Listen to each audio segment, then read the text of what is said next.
times the meeting is being filmed, and by being present, attendees are deemed to have agreed to be filmed and to use those images and sound recordings. I can advise that attendees should not disclose any personal information of individuals, as this would infringe the data protection rights of that individual. As always, can I ask everyone to mute their microphones? First item on the agenda, apologies for absence. We have apologies from Councillor Skilton, and I know Councillor Sajid is online remotely. I think that's everyone else accounted for, I think. Next item, declarations of interest. Any declarations of interest, pecuniary or otherwise? Any agenda item, please? No. Okay, we'll move swiftly on.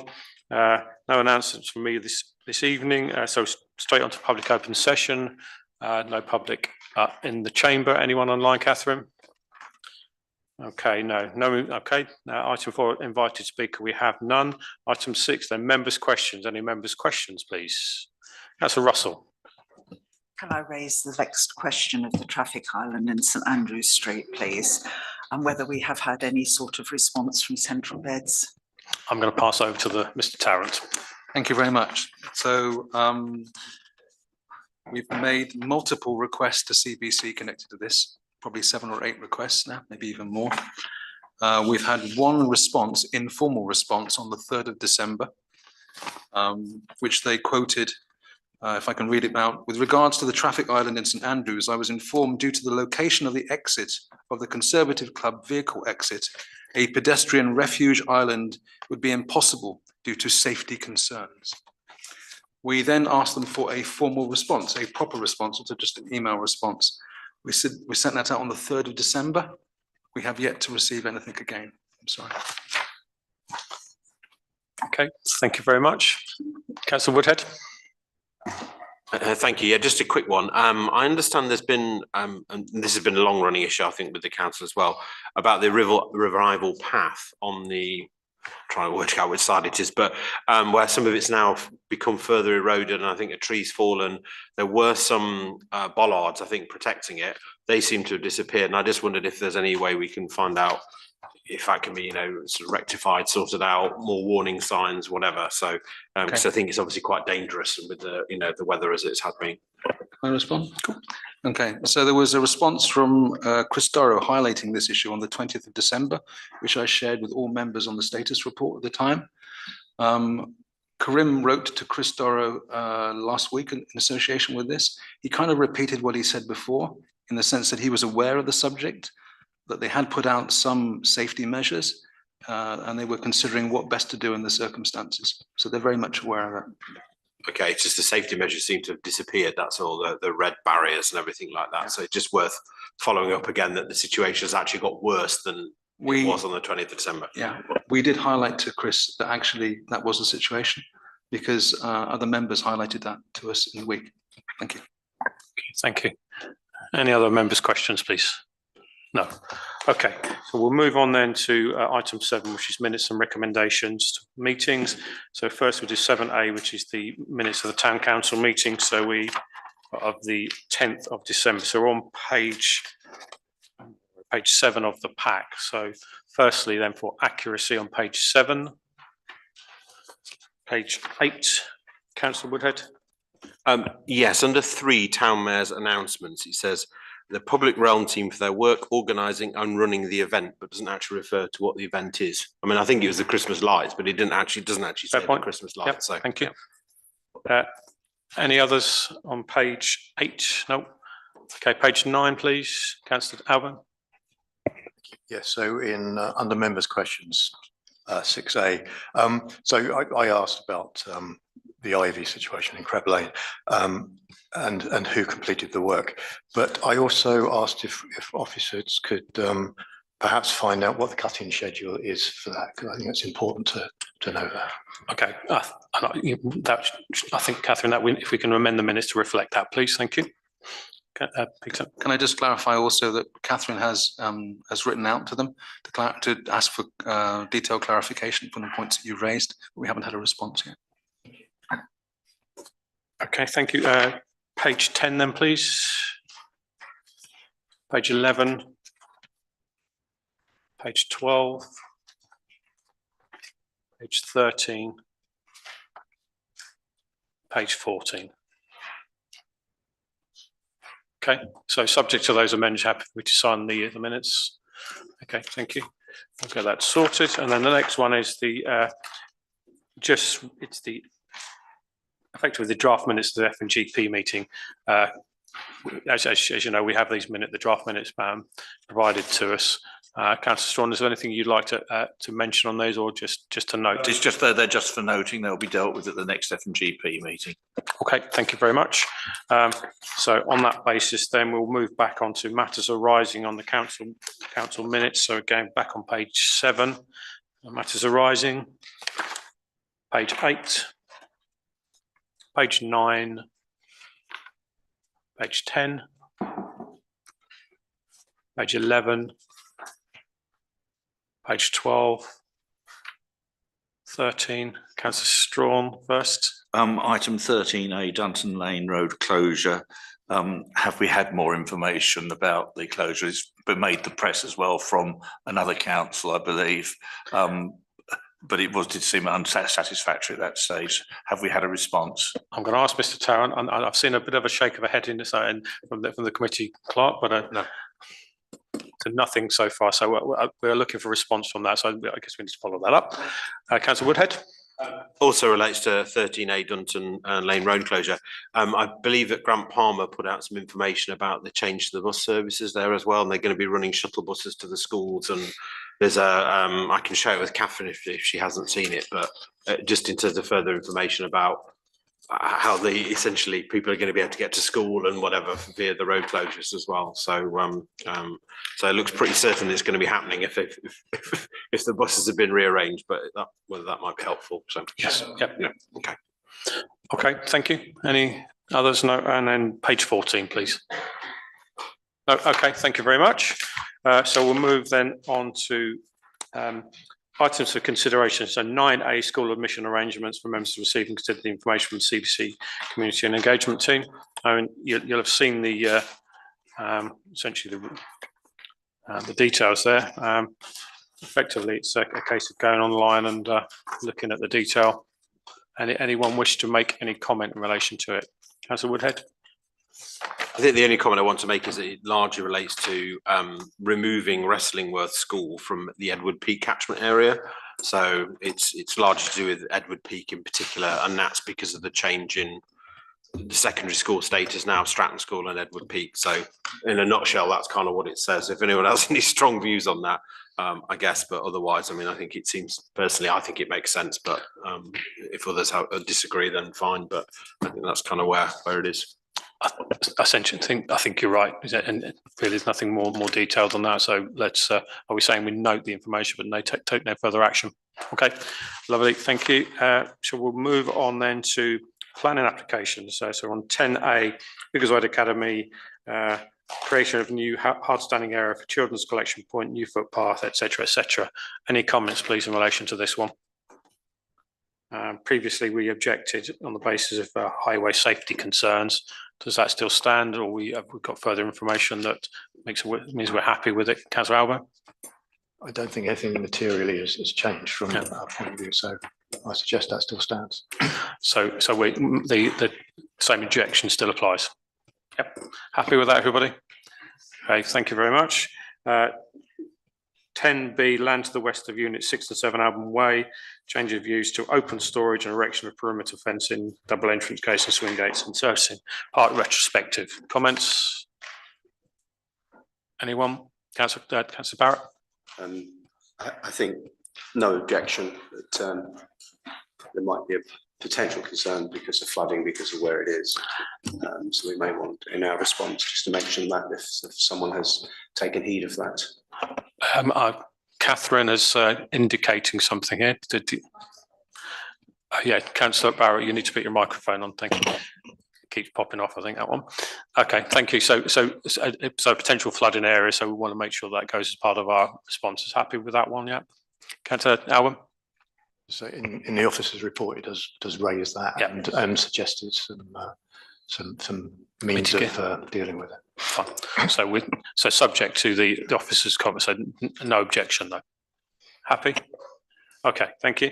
We're going to move on to 10C, 14 Bunyan Road, erection of external store to replace existing store.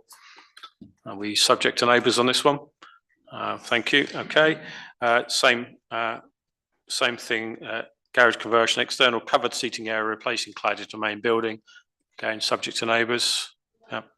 2A Dells Lane, renovation of 1980s dwelling to include painted exterior, recladding, new windows, skylight and doors with reconfigured internal layout.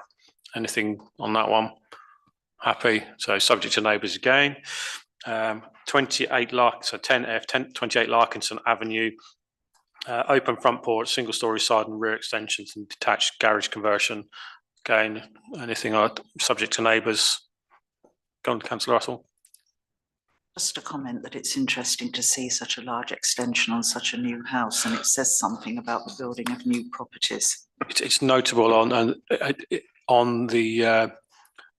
the new part of the Flowers estate. It's exactly the same thing. There's before that while they're still building, it's almost as we've got the builders coming to do the extension. So yeah, I mean, there's very much so. But it's yeah, in relation to this one, no objection then. Yeah. But good point. Okay, so we'll move then on to 11A planning application outcomes. Any comments on these? Usual information on here. One that's stands obviously the 81 Shortmead Street listed building granted, and application withdrawn of 49 and 51 Shortmead Street. Any comments? So thanks for the update on the report. We'll note the report and move on then. Thank you. Accounts. So on 12A November position and accounts. Mr. Bohr, over to you. Thank you, Mr. Mayor. So as usual, the 4 main reports have been uploaded on the council's website, and this includes the payment lesson for November 2024. The payment lesson includes all payment above £500 and all direct debits and standing orders for that particular month.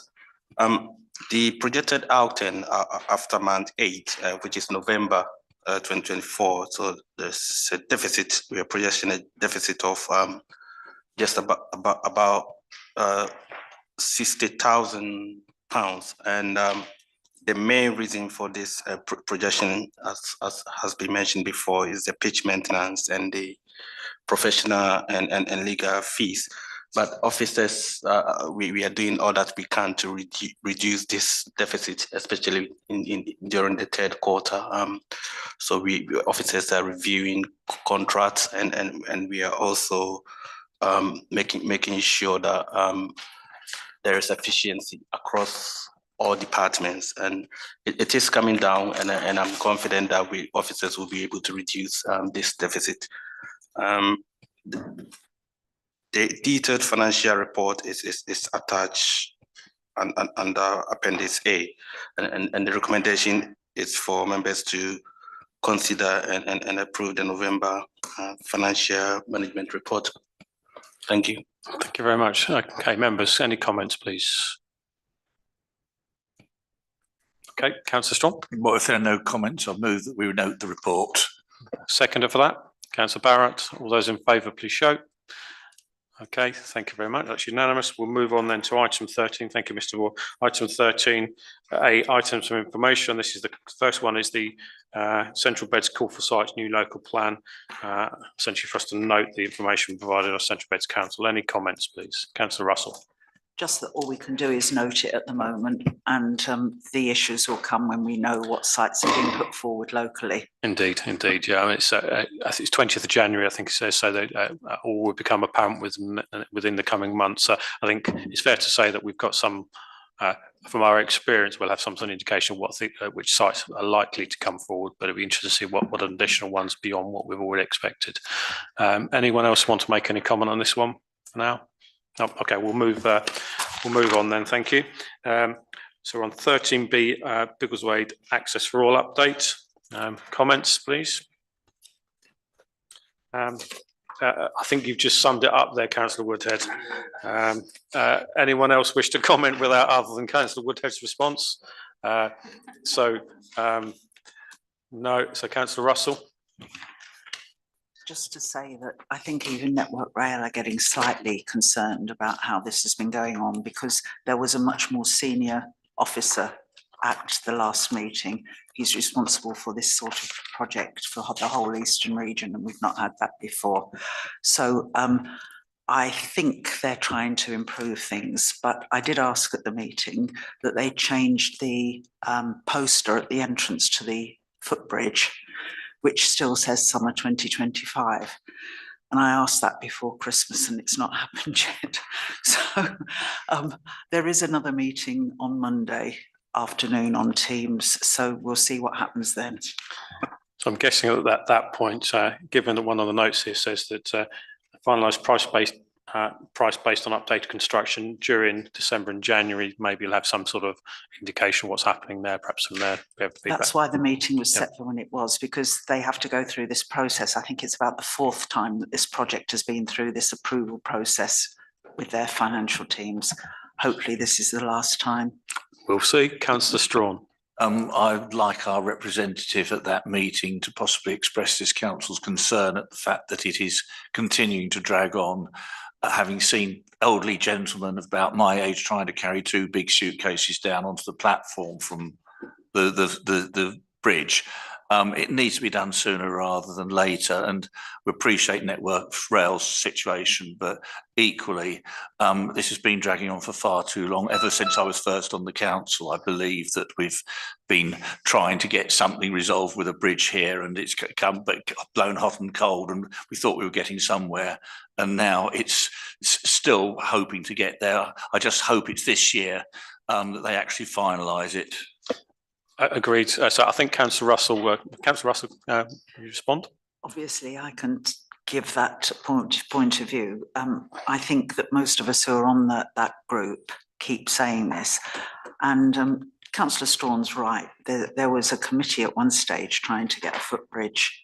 Sorry, getting the access at the station. I think it was back in 2015, chaired by the local Methodist minister, and we were told then that, you know, we would be getting it, and it just goes on and on and on. But what's been the major problem here is what they're doing with the signalling. You know, we had the planning application for south of Biggleswade next to the railway, which is a project which is going on till 2030, and they keep taking possession of the line. And because it's all the way from King's Cross to Grantham, they get priority over our little project, which is why they've now decided that they can construct a temporary bridge to be able to get stuff across to the island platforms. Because before they've been trying to get possession of the line, i.e. when the no trains are running, to be able to get the stuff across to the island platforms. So hopefully in the next month or 2, we'll see the construction of the temporary bridge so that they can get materials across. Makes sense. I think I had Councillor Barrett first and then Councillor Strong. It's just the last paragraph, really. It's sort of sums things up. It says we're expecting to finalise price based on da-da-da-da-da. If we are successful, Story Consulting will restart work in early 2025. It doesn't tell us what would happen if they're not successful. And given their ability to handle contingency and delays so far hasn't been very good, I'm not very comfortable with that comment. Thank you, Councillor Barrett. Quite right. Okay, Councillor Strong. I think I'm going to ask a really, really stupid question. If the line is not being used when the signalling is being done, which I imagine is the case, so it's out of action, why on earth can't they do the footbridge at the same time as the line is out? Because that'd be killing 2 birds with 1 stone. Or have I missed the point totally? Absolutely, Councillor Strong. I know Councillor Russell is itching to respond to this one, so I'm going to pass over to Councillor Russell. I don't want to be an apologist for Network. Well, no, carry on. Please do. But although they've got possession of the line, they are running their own trains to see if the signalling system works. So there are still trains going through, but it's not the regular trains that are running. I know it's very complicated. I've learned quite a lot in the last few years on this committee. I knew it was a stupid question. I'm just the fact that Councillor Russell doesn't want to be an apologist for something is actually quite notable. Thank you very much, Councillor Russell. Shall we move on to? I'm getting this payback for that. Can I move on to then 13C, amenity land along the frontage of A1 Retail Park? Any comments, please? No. No. Okay, we'll note that one then. And then we are then on to public open session. To interrupt a period up to 15 minutes. Anyone online wishing to contribute? So we're on to then the usual story at the end of the meeting where I get myself confused about what we're going to say.